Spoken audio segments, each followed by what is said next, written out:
Témiscamingue. Merci beaucoup, Monsieur le Président. Je vais vous parler de scandale. En mars 2020, Baylis Medical conclut une entente pour produire 10 000 respirateurs dans le cadre d'un contrat de sous-traitance. L'entreprise appartenant à Frank Baylis, un ancien député libéral, un contrat de plusieurs millions octroyé par le gouvernement sans appel d'offres. Les respirateurs coûtaient 2 fois plus cher que tout autre modèle fait ailleurs.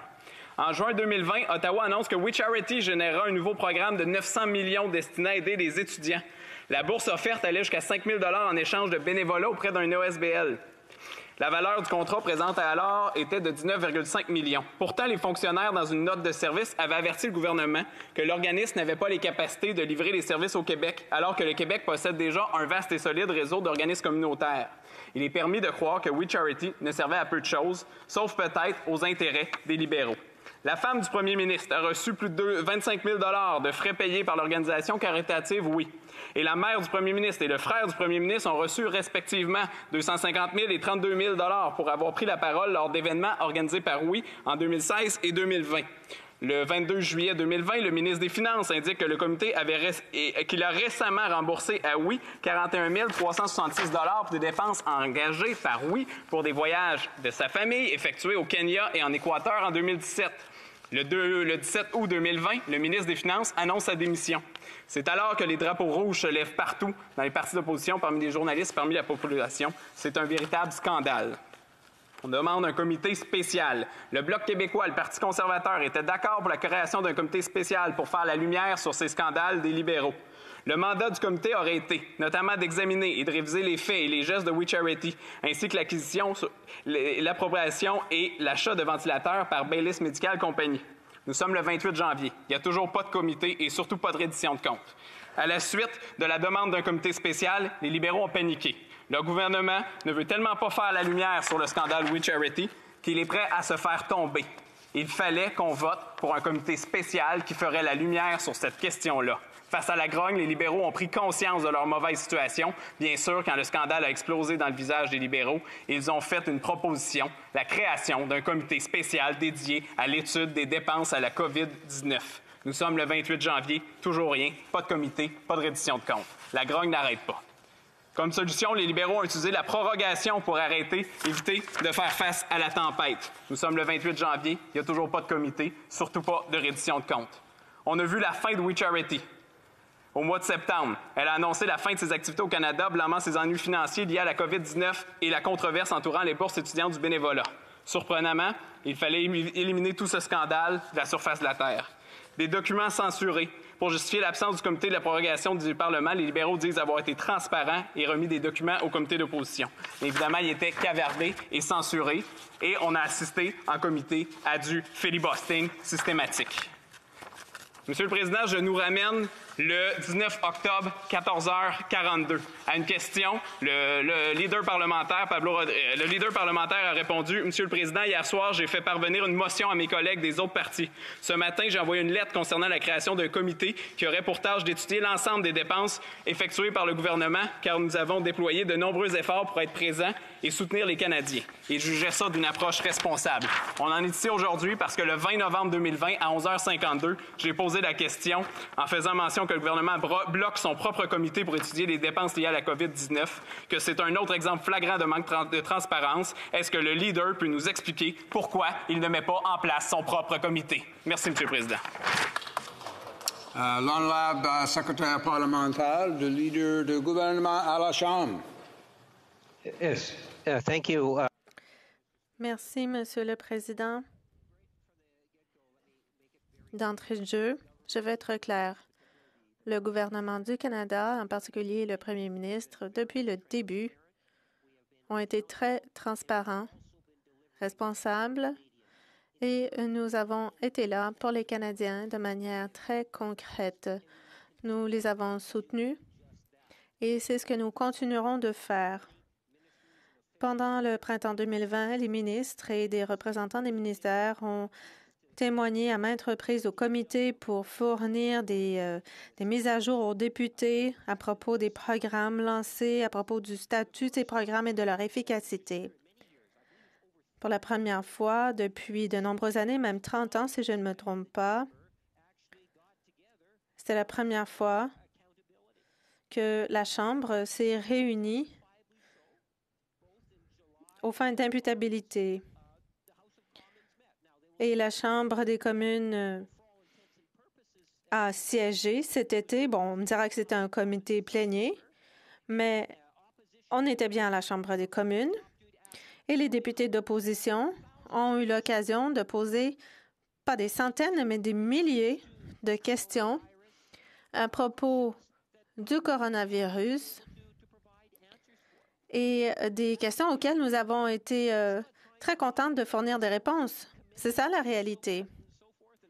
Les comités se sont réunis et le député fait état d'obstruction. Eh bien, quand l'opposition n'aime pas une chose qui se produit en comité, ils prennent la parole sans fin. Quand un député de l'opposition présente quelque chose en gouvernement minoritaire, là, on ne peut pas nous faire des débats. Enfin, il est question ici de responsabilité, de transparence, et c'est ce dont a fait preuve le premier ministre du Canada. Il faut penser à tout ce qui s'est produit depuis 12 mois. Le député fait référence à un ancien député libéral qui a obtenu un contrat. Je vais rappeler à la Chambre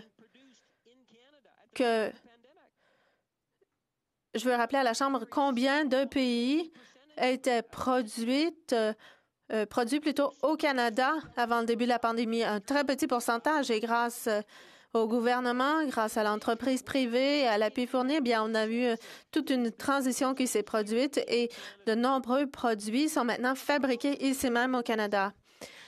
Des milliers d'entreprises se sont ralliées, se sont mobilisées, certaines d'affiliation conservatrice, libérale et peut-être même bloquiste, néo-démocrate.